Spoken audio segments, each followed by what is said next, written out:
First pitch misses here to the leadoff man in the inning. The number 9 hitter in the lineup. It's ball 1. There's his total now, just into his 5th inning of work. Nothing too out of the ordinary there. The pitch count's the least of his worries. If his guys don't get him any runs, I don't think it'll matter all that much.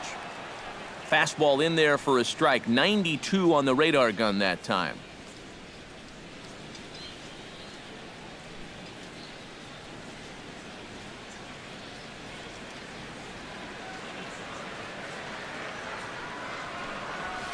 High and deep to right center field. Betts ranging back. Gone!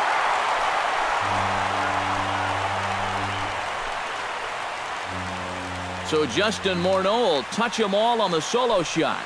And the Jays have moved out in front 3-0.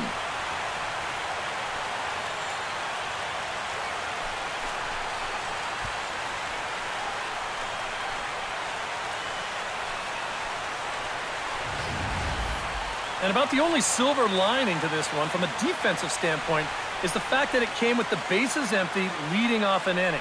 So you can survive it when this guy's hitting just solo shots. It's when he's doing his damage with 2 or 3 guys on base that things can really get out of hand in a hurry. Couple of righties starting to loosen now.